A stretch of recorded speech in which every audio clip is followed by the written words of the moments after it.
সেই ছাত্র শিবিরের পূর্বসূরি যারা ছাত্র সংঘ নামে পরিচিত তাদেরকে আপনারা আগামী 9 তারিখে ব্যালটের মাধ্যমে পরাজিত করবেন। যদি আমরা ব্যালটের মাধ্যমে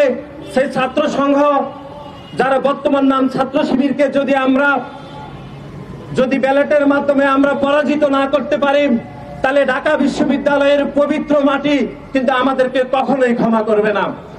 আমরা আজকের এই মানববন্ধন থেকে স্পষ্টভাবে যেটি ঘোষণা দিতে চাই যে ঢাকা বিশ্ববিদ্যালয়ের গুপ্ত যে ছাত্র শিবির আলী হোসেন, তিনি তার সামাজিক যোগাযোগ মাধ্যমে প্রকাশ্যে ঘোষণা দিয়েছিলেন যে তিনি ছাত্র শিবিরের রাজনীতির সাথে সম্পৃক্ত। এমনকি তার সামাজিক যোগাযোগ মাধ্যমে আপনারা দেখেছেন, গণমাধ্যম থেকে আমরা দেখেছি তিনি জামাতে ইসলাম এবং ছাত্র শিবিরের বহু প্রোগ্রামে তিনি অংশগ্রহণ করেছেন। তারপরেও গুপ্ত সংগঠন ছাত্র শিবিরের বিভিন্ন পর্যায়ে নেতাকর্মীরা এই গুপ্ত আলী হোসেনকে শুধু বাঁচানোর জন্য, তাদের গুপ্ত রাজনীতিকে বাঁচিয়ে রাখার জন্য তারা সেটি অস্বীকার করছে। সারা বাংলাদেশে নারীদের প্রতি যেভাবে সাইবার বুলিং হচ্ছে, যেভাবে গুপ্ত সংগঠন ছাত্র শিবির যেভাবে নারীদেরকে হেনস্থা করছে,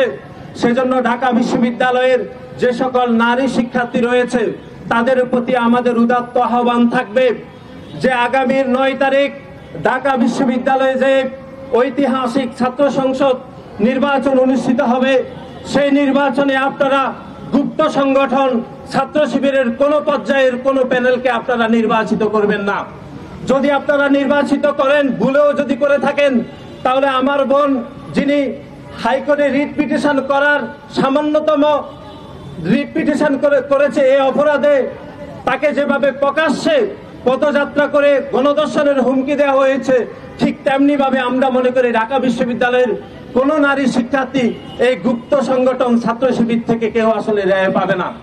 এবং আপনারা দেখেছেন ঢাকা বিশ্ববিদ্যালয়ের এ পর্যন্ত যতজন নারী শিক্ষার্থী এই ডাকসুতে প্রতিদ্বন্দ্বিতা করছেন, তারা সকলে এক বাক্যে স্বীকার করে নিয়েছেন যে গুপ্ত সংগঠন ছাত্র শিবিরের বিভিন্ন পর্যায়ে নেতৃবৃন্দরা আমাদের বোনদেরকে কিভাবে সাইবার বুলিং করছেন। সুতরাং আমি আবারও ঢাকা বিশ্ববিদ্যালয়ের আমাদের বোনদের প্রতি, আমাদের সাধারণ শিক্ষার্থীদের প্রতি আমরা উদাত্ত আহ্বান জানাবো, এই যে গুপ্ত সংগঠন যারা গত 17.5 বছর ধরে প্রকাশ্যে রাজনীতি না করে খুনি সংগঠন, যে সংগঠন ইতিমধ্যে সন্ত্রাস বিরোধী আইনে নিষিদ্ধ হয়েছে, সেই সন্ত্রাসীদের সাথে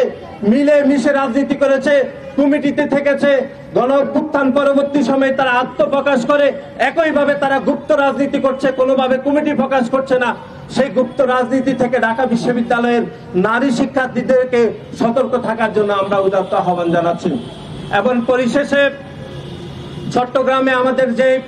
বামপন্থী নারী সহযোদ্ধাকে যারা পিছন থেকে লাথি মেরে আঘাত করেছিল এবং যে ছাত্র শিবিরের সন্ত্রাসী জামিনে বের হয়ে যাকে ফুলের মালা ছাত্র শিবির দিয়েছে, সেই ঘটনা আমরা ঢাকা বিশ্ববিদ্যালয়ের সাধারণ শিক্ষার্থী, বিশেষ করে নারী শিক্ষার্থীদেরকে আমরা মনে করিয়ে দিতে চাই। এবং রাজশাহী বিশ্ববিদ্যালয়ে যে ঘটনা ঘটেছে, সেই ঘটনাও আমরা ঢাকা বিশ্ববিদ্যালয়ের নারী শিক্ষার্থীদেরকে আমরা মনে করিয়ে দিতে চাই। আমি পুনরায় আবারও ঢাকা বিশ্ববিদ্যালয়ের সাধারণ শিক্ষার্থী, বিশেষ করে নারী শিক্ষার্থীদের প্রতি আমরা উদাত্ত আহ্বান জানাবো, যে সংগঠন 1971 সালে আমার ঢাকা বিশ্ববিদ্যালয়ে রোকেয়া হলের, আমার ঢাকা বিশ্ববিদ্যালয়ে জগন্নাথ হলের, আমার ঢাকা বিশ্ববিদ্যালয়ে সার্জেন্ট জহুরুল হক হলের, আমার ঢাকা বিশ্ববিদ্যালয়ে আল্লামা ইকবাল হল, যেটি বর্তমানে শহীদুল্লাহ হল নামে রয়েছে, সেই হলের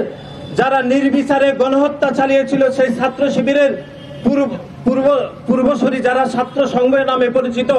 তাদেরকে আপনারা আগামী 9 তারিখে ব্যালটের মাধ্যমে পরাজিত করবেন।